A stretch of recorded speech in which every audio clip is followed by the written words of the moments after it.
Hi, I'm Cassandra Farren. I'm the author of 5 books. I work as a ghostwriter and I also mentor heart-led authors that want to write a life-changing book.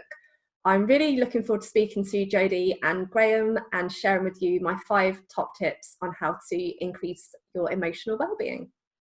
Hi, Cassie. How are you doing? Hi. Morning. I'm very good, thank you. So glad to have you with us today. We are talking about loads of things to do with emotions, and you have a particular story that we're interested in, and I believe you have a book. So tell us about your book. So yeah, I published a book called I've Lost My Mum. Right. And what that book was inspired by is the journey of my mum having advanced dementia. So we didn't have any support as a family, and I'm quite happy to admit that I nearly reached breaking point, as did my father. And I wanted to share our journey to help others on a similar journey to know that they're not alone on this journey, and just to openly share the truth of what it's like to love someone who is lost between worlds. I think it's something that we all got to realize, because it obviously happens to us as we get older, and our audience is over 50. So I think it's really relevant, isn't it? I think it is. And I think you often find that when people are ill, you always ask, how is that person? Rather than asking, how are you coping as well, don't you? And particularly with a long-term illness like dementia, that's quite difficult. Yeah, that's a very good point.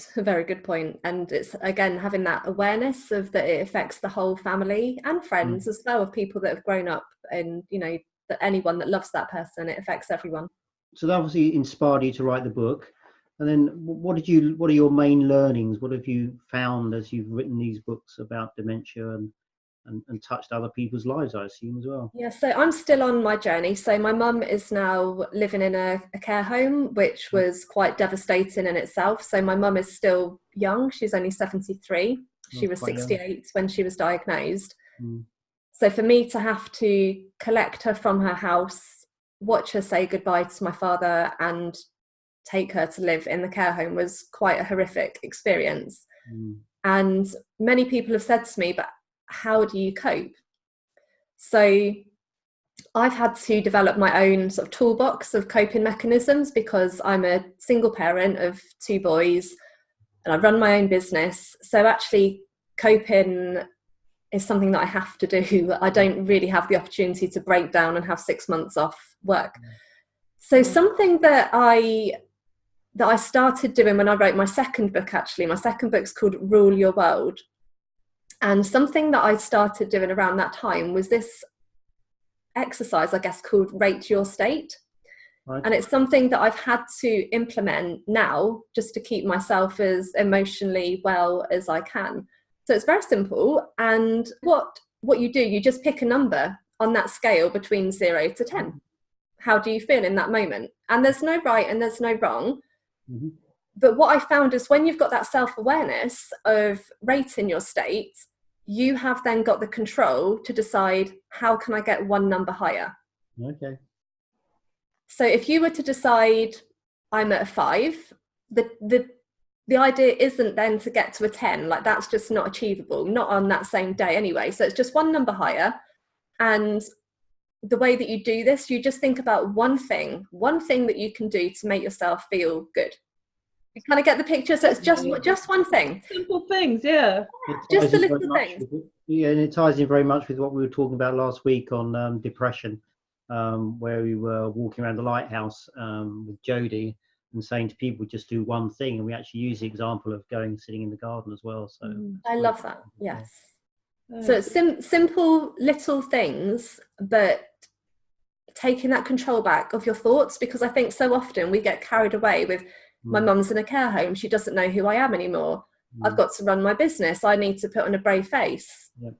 I can't control any of those things, but I can control how I feel in that moment. So that's something that I have done that I hope your watchers can implement in their own life.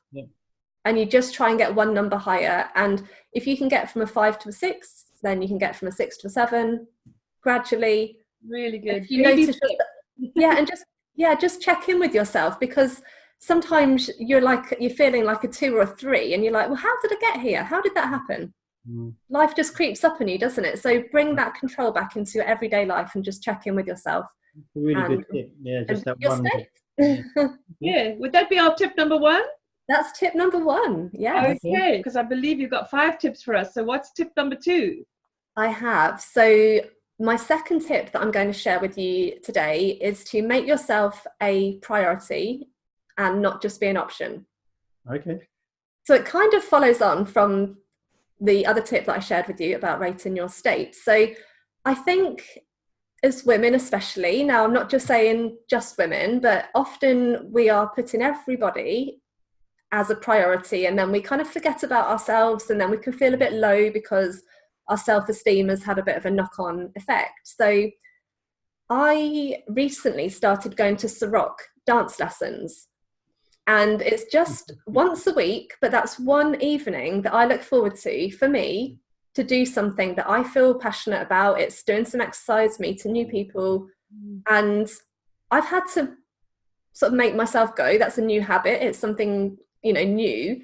But since I've done that, I have really noticed that I look forward to that each week, and I've enjoyed the experience. I've enjoyed learning to dance. It's brought me these added benefits that I wasn't expecting, because I have made myself a priority. I haven't just sat around saying, oh, it's cold, it's dark. I'm sat in feeling sorry for myself.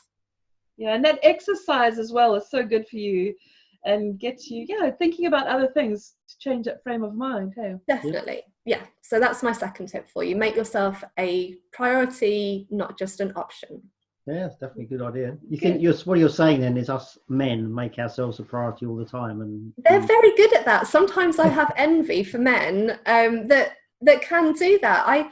As a mum, I've got friends that are married, and they'll say, oh yeah, my husband goes to football every Wednesday, that's his thing. Yep. And that's been his thing since the last 10 years. And I really like that, and I admire that in men, that they have a focus and they stick to it. And so this isn't pointing the finger, but I've seen a lot of mums that have had children and kind of lost themselves because they get wrapped up in the world of looking after everybody else and in their bubble. It's quite interesting to say that, because I think I'm the opposite, because I've been divorced a couple of times. I've focused very much on my children. Yes. Making sure I see my children.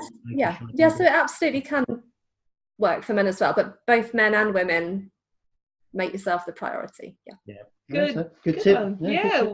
Now we're on tip 3. Okay. So tip number 3 is it's okay not to be okay. So in this rose-tinted world of social media that we all live in, we are all very familiar with seeing the rose-tinted highlighted life of anyone and everyone. And I feel that there is a certain amount of pressure for people to be successful and to be happy and to be positive. Yep. And I think especially with what's happened with my mum having dementia, and it's a living grief. That's what they call it. It's living grief. So I'm grieving for someone who is still alive. Wow. So yes, as a whole, I'm very positive and live my life, in a positive way. However, there are many times when I'm not okay and I cry, and I don't feel ashamed or embarrassed about this. I allow it. And I think that if you're having a not so good day, or something in particular has happened that has triggered that emotion, not to beat yourself up about it. It does not mean that you're a failure because you're crying. It does not mean that you're weak because you're crying. It means that you care that you're crying, no matter what has caused that. So I have allowed myself to feel the emotion that needs to be felt, no matter what, when that is. If I want to cry, I will cry. Yep. I think that's really important, because I do that too. I'm so like you, we're both so strong. That's why we're friends. But there's sometimes where you just have to say, hey, help. I've done that to you a few times. Well, and I think us men need to do more of that as well. I think we bottle it all up, and then it explodes in anger or things like that, doesn't it? So I think that's great tip for all of us, not just the ladies and the women. Definitely, yes, yeah. Oh, good. Well, let's go on to tip number 4. Tip number 4 is I encourage people to express themselves fully. So what I mean by that, and it kind of carries on from my last tip about it's okay not to be okay. So in that moment, like when you're crying, I have found something that helps me is I need to express myself and how I'm feeling. So I live on my own with my children. I don't come home and cry to my children because I'm their mum. So where do I go with that emotion? And many of your listeners might also live on their own, and they might feel like they don't have someone they can just pick up the phone and cry down the phone to. Dealt with quite a lot on my own. So what I found is that if I express myself, either through writing or through speaking, that has really, really helped me to then feel that emotion, release that emotion, and then begin to pick myself up. So something that I did in the summer, I took the day off and I drove myself to a really nice reservoir, and I took on purpose a blank notebook, and I just sat and wrote everything, like no one was ever going to read it, and no one is ever going to read what's on there. So I, as you know, I'm an author. I've published several books. This isn't that kind of writing. This is just get it all out writing. This isn't journaling like today was a really positive day and here are my 3 top gratitude tips. None of that. We are just going to get it all out. It's like you're allowed to swear on there. You're allowed to say what you want. It doesn't need to make any sense. You don't worry about spelling, punctuation, nothing. You just get it all out. And I actually wrote in pencil so that I couldn't even really see what I was writing because it didn't matter. It just needed to come out. And then I sat there afterwards and I'd bought myself some strawberries and a nice drink, and I just sat there and just like watched the world go by. And again, not immediately, but the next day and the next day, I found that I felt better slightly. It felt like because I had expressed myself, my true emotion, I didn't camouflage it. I didn't come home and someone say, did you have a good visit? And I said, yeah, it was okay. It wasn't okay. It was bloody horrific. And I needed to express how I truly felt in that moment. And there wasn't somebody that I could phone. So that's what I did. I expressed myself to myself. I think that works in a lot of ways, because I had my long-term partner. She left me at the beginning of last year, and I actually did a similar thing. So I couldn't sleep at some nights, so I had a notebook and I'd write down exactly what I was feeling about myself, what I felt about the situation, and then that allowed me to just get those thoughts out and then to sleep again. That's really good. I like that. I hope really nobody ever reads it though, but there's some interesting things in there, shall we say. It's good, hey, just to but it does get it out of your head, and I think it's a really great tip. So tip number 5 for managing your emotions in general, or if you're if you love someone that's got dementia, but or in general, is you hear a lot of people say about be in the present moment, stay present, and something that my mum's dementia has taught me, I like to think, if we can't change something, what can you learn from it? There's something that it's taught me is about really being present, because if you think about it, my mum has no more tomorrows and she has no more yesterdays. She literally has today. She has now, again and again and again. So when I'm with her, I make myself be present in that moment as well with her. I stop letting my mind wander into the future and getting upset about what might happen in the future. I stop my mind going back in time and being upset that she no longer remembers the past. I have to be in the present moment. That's the only way that I can cope with visiting my mum who does not know that I'm her daughter. I just have to be in that present moment. I think that really knocks that home, because we do say it all the time, don't we? But actually being faced with it, that this is the only time you've got is now. Wow, I think that's really powerful. I think it is. And one thing I'm going to say, which we might have to cut out. Okay. I heard this phrase, which is if you've got 1 foot in the past and 1 foot in the future, you're pissing on today. I think we should keep that in. I think you should keep it in too. So, I think that for me really struck home as something that, is a good way of remembering it, if jokingly so. And it's so true. It's so true, because Yes. you never know what's going to happen tomorrow. And if you keep thinking about what has happened, you're just missing what's happening to you today. Absolutely. True. Touche. So when people say to me, how is your mum, she's absolutely fine, because she is just in the present moment. She is completely oblivious.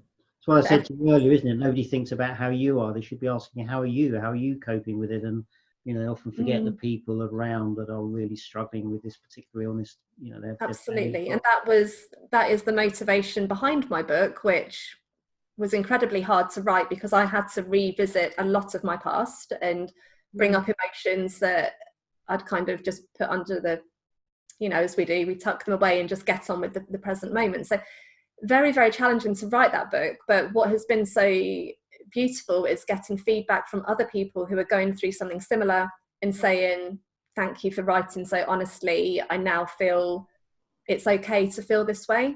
Yep. And that they feel understood. So that's my final tip. Great. Your book, have you got it with you? Let us have a look. Yep. So the one about my mum is called I've Lost My Mum. This is available on Amazon in Kindle, paperback and audiobook as well, because when my dad was caring for my mum, there was no way that he could have sat and read a book. So that's why I decided to have it made into an audiobook so that people can listen as well. That's amazing. Do you have a website people can go to find it? I do, which is just under my name, so Cassandra Farren. Okay. Wonderful. And I know you've got something new coming up. Tell us what you're doing now, your new project. Yeah, so I think I'm addicted to writing and publishing books. That's a little confession for you.